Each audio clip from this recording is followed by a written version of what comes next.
Kembali lagi dengan saya Muhammad Nanda Jabbar Rozak di chapter Ujian Tengah Semester Praktikum Perancangan Jaringan 2. Nah, di section sebelumnya kita udah bahas poin 1 soal redundansi dan poin 2 soal ether channel, dan in the last question kita akan coba bahas mengenai spanning tree. Dia minta terangkan prinsip dasar dari STP dan konfigurasinya. Oke, kita akan coba masuk ke prinsip dasar spanning tree. Jadi kalau kita ketikkan di Google spanning tree protocol gitu, dia akan tampilkan seperti ini. Jadi kalau based on Wikipedia, dia bilang kalau spanning tree protocol is a network protocol that builds a loop-free logical topology for Ethernet network. The basic function of STP is to prevent bridge loops and the broadcast radiation that result from them. Oke, dari kalimat ini kita bisa tahu bahwa STP itu kayak suatu jaringan yang dia segitiga gitu, dia ngeloop bareng-bareng untuk memiliki suatu redundansi. Jadi basically kalau kita buat suatu topologi, di mana topologi itu di masing-masingnya ini dia masih terhubung satu sama lain dan kita belum konfigurasi STP apapun, secara otomatis dia akan matiin satu. Misal ada 3 gini ya, dia akan matiin satu sebagai backup dan yang lainnya sebagai primary. Jadi secara tanpa dikonfig pun, kalau kita nemu suatu jaringan segitiga atau jaringan STP, maka dia pasti nggak cuma segitiga sih, mau dibuat 4 itu segi 4 juga bisa. Cuman in this example kita pakai triangle gitu. Nah, kemudian dia otomatis bakal nge-build STP network. Nah, tapi kadangkala tuh kita redundansi network itu bakal high resources dan nggak efektif.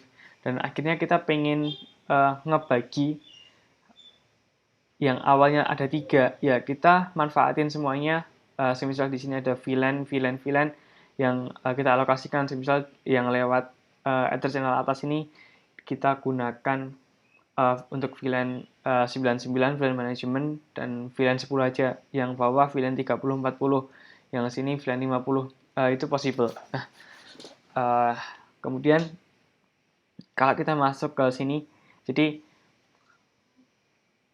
STP ini dia punya yang namanya spanning tree algorithm.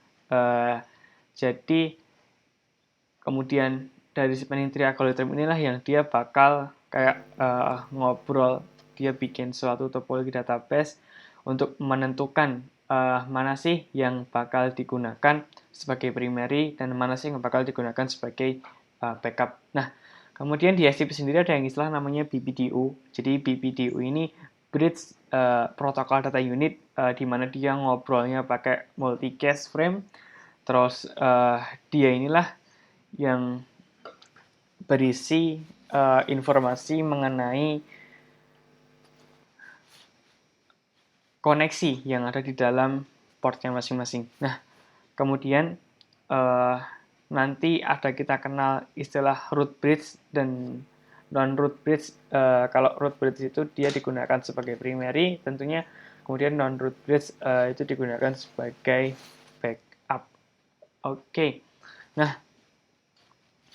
kalau cara kerjanya sendiri, ketika misal tadi kita pakai STP dan tanpa dikonfig, pakai port flash, mau pakai BPDU guard, kita nggak konfig dua parameter itu, kemudian kita nggak atur spesifik juga load balancing di STP-nya, ketika ada suatu jaringan, misal ini S1 ke S2 dia mati, kan bisa ya dari PC1 mau ke PC2 lewat yang S1, S3, S2, nggak harus S3 ke S2. Nah, jadi katakanlah jalur S3 ke S2 ini dia sebagai redundant link, dan ketika dia di sini mati, terus si STP algorithm tadi dia bakal nge-share BPDU ke masing-masing switch, dan dia akan bilang bahwa jaringanku mati, di sini nyala. Nah, dari situ muncul kan suatu kondisi dari masing-masing perangkat, dan dari masing-masing perangkat itu nantinya dia akan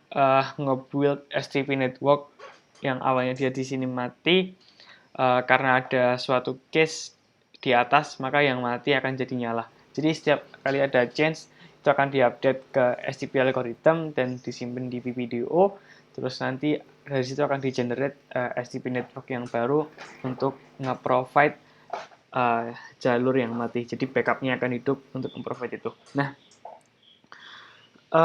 kemudian tadi tuh kita ngomongin yang STP yang di arah switch ke switch. Ada juga yang kita pengen nunggu biar waktu tunggu antar PC kalau mau dia ngirim kemana itu lebih cepat, kita bisa terapin port fast. Jadi port fast atau PPDO guard itu diimplement yang arahnya ke end device. Jadi misal dari S3 nanti ke server atau S3 ke PC atau ke laptop, itu kita bisa setting port fast biar listening time-nya lebih cepat. Nah, kemudian kita akan coba masuk contoh konfigurasi. Tadi dia minta konfigurasi gitu, kita akan coba contohkan ini. Nah, di sini kita punya yang namanya Cisco, and then kita tampilkan dulu. Jadi ini udah saya config STP karena di sini dia mintanya bukan langkah-langkah, tapi pengen show aja soal config STP itu gimana sih. Nah, jadi show run, kita bisa lihat di sini show VLAN brief. Nah, kita mau lihat dulu. Jadi di network ini saya udah terapin VTP domain dan VTP secret gitu buat saya create database dan semuanya bakal sama. Jadi di S1, S2, S3 database-nya sama. Itu ada VLAN 99 sebagai manajemen dan VLAN 10, 20, 30, 40, 50, 60, 70, 80, 90 itu digunakan sebagai koneksinya antar switch. Nah, kemudian kita pengen terapin bahwa di switch 3 itu primary connection-nya dia akan pakai VLAN 20, 30, 40. Kemudian di switch 2 kita pakai 70, 80. Oke. Kita masuk ke switch 3.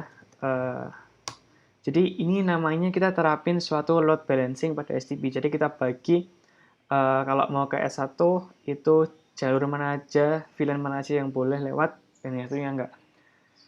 Oke, kita masuk spanning tree mode. Nah ini, ada PVST dan Rapid PVST. Nanti ada istilah PVST plus juga. Jadi kalau PVST itu dia high standardization, kalau Rapid PVST itu adalah Cisco proprietary. Nah, kita modenya PVST, kemudian dari sini kita pengen spanning tree VLAN. Tadi yang mau lewat sini adalah VLAN 20, 30, 40. Oke, kemudian dibagi dia tanda tanya lagi mode PV. Oke. Oh, sorry. 30, 20. Oke. Kemudian root primary. Nah, kita setting 20, 30, 40 sebagai primary. Kemudian kita setting spanning tree VLAN 50, 60, 70 sebagai